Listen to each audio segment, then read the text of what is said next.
Operating as part of Task Unit 17.2.1 is the destroyer USS Farragut. She was commissioned in 1934 under none other than then Commander Elliot Buckmaster, now captain of the Yorktown. She is armed with 5-inch guns, mounted in 5 single turrets. Fire is controlled by the Mark 33 gunfire control system in the Director, and 8 21-inch torpedo mounts in 2 quadruple mounts. Displacing 1,365 tonnes, she is powered by 4 Yarrow boilers, providing steam to 2 Parsons geared steam turbines. These produce 42,800 shaft horsepower to 2 shafts, giving her a top speed of around 37 knots. Farragut was in Pearl Harbor on December 7, 1941, but managed to get underway and deliver anti-aircraft fire to the attacking aircraft. Her wartime complement of 250 officers and enlisted personnel are hoping for another go at the enemy. Hello, welcome to McDowell Strategy and Tactics, and thank you to our subscribers.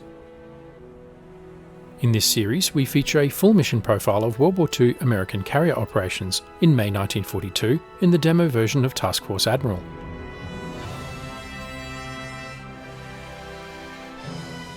The full mission profile covers a number of phases of battle in separate episodes: launch operations, search operations, combat air patrol, strike planning, defensive operations, and recovery operations.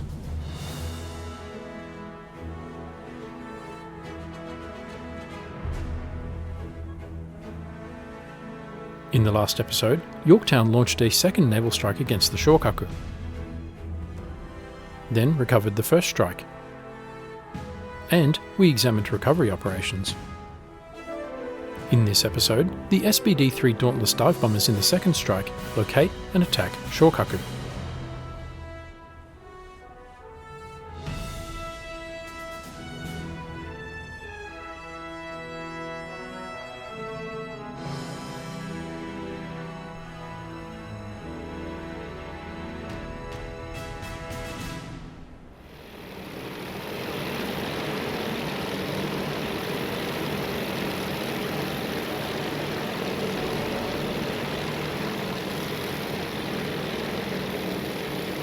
Each of the sections form line astern as they move to the initial point, or IP.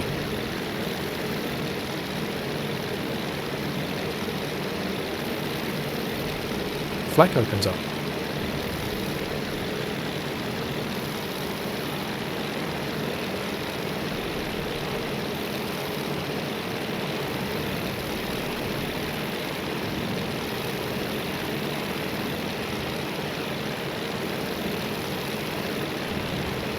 The Japanese task force is visible, moving towards 11 o'clock relative to the dive bombers.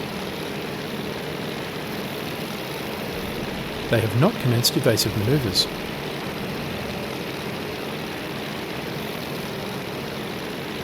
The Japanese task force is around 360 miles from Yorktown.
The dive bombers line up on Shokaku, her flat top easily recognisable even at altitude.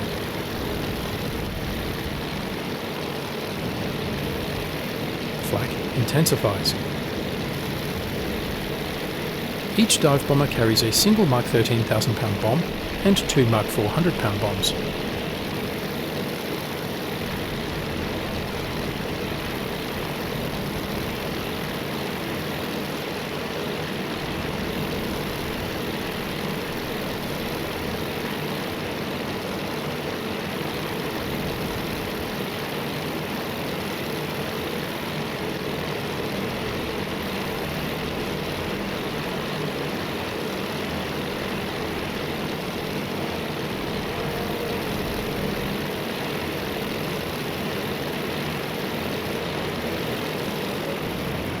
The dive bombers reach pushover point, the point at which they nose down into the dive.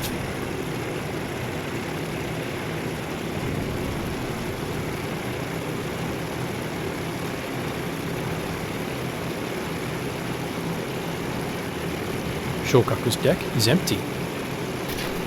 Either the aircraft have taken off, or they are below decks. As they dive in, a Japanese aircraft is trying to land on Shokaku. As if a deck landing isn't hard enough. Bombs away.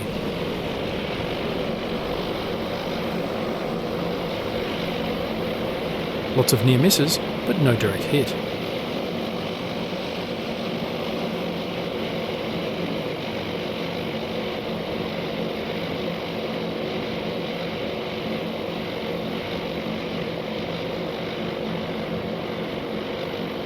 The dive bombers regain altitude and egress the target area.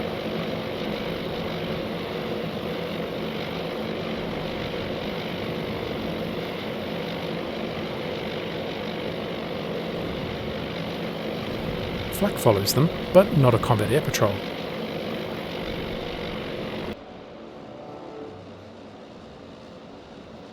Shokaku maneuvers to port.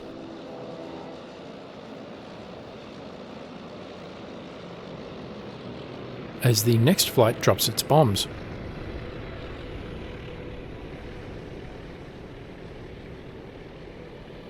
Near misses.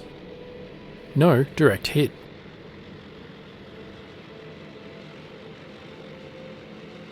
She carries damage to her portside hull.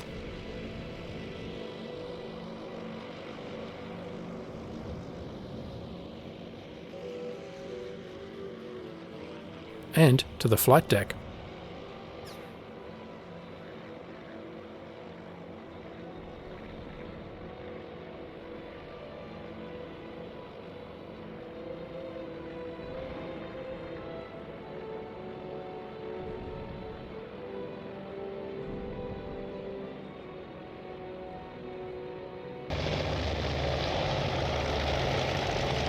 Back on Yorktown, the torpedo bombers from the first strike are on final approach.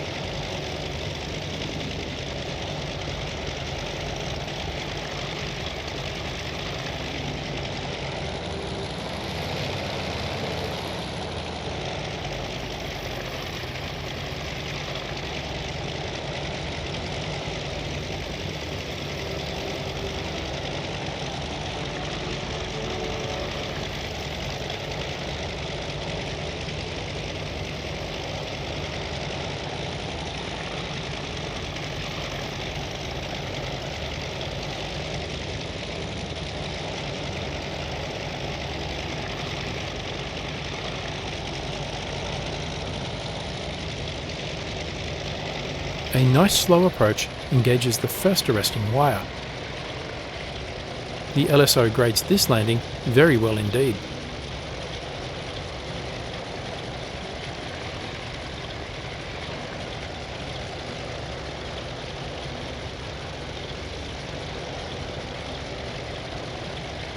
Wings folded, the aircraft moves forward.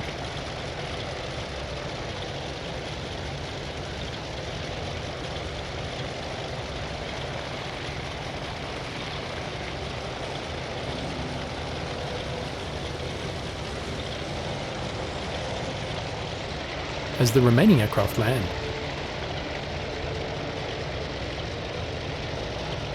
at roughly 30-second intervals.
Yorktown now prepares a third strike. 11 SBD-3 Dauntlesses from VB5 against Shokaku. Once again, each Dauntless armed with a single Mark 13 1,000-pound bomb and two Mark 4 100-pound bombs.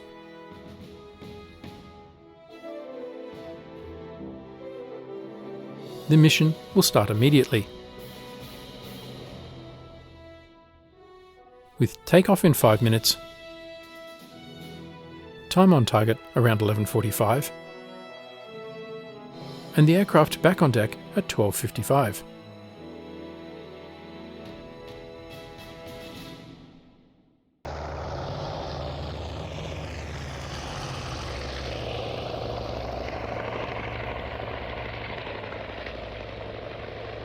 Up on deck, the escorting Wildcat fighters from Strike Package George are landing.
The aircraft from Strike Package Love take off.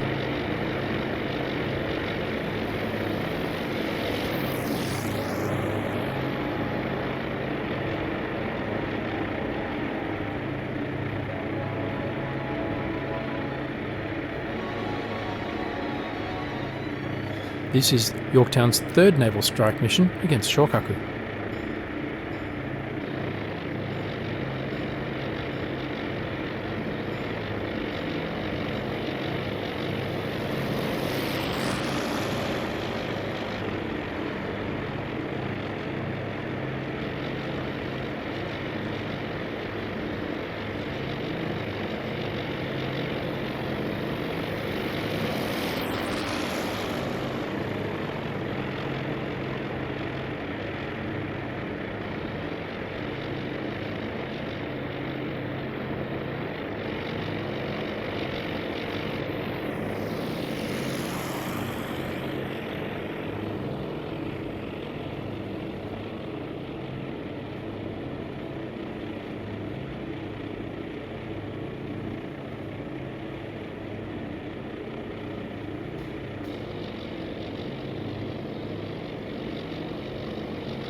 The view from the rear gunner's seat is spectacular.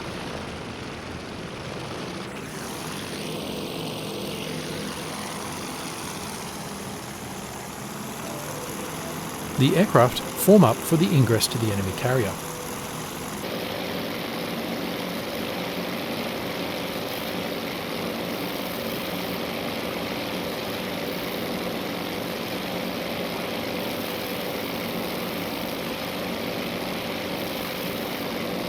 They take a long look at Yorktown, wondering if it will be their last.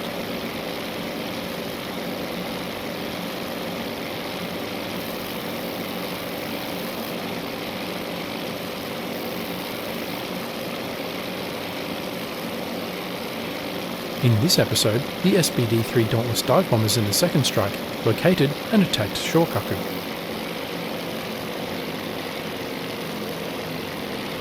And Yorktown launched a third naval strike mission.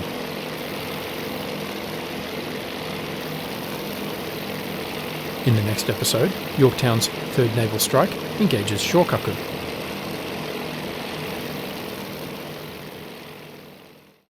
Thanks for watching. Please like, comment, subscribe and donate, and stay tuned for the next episode.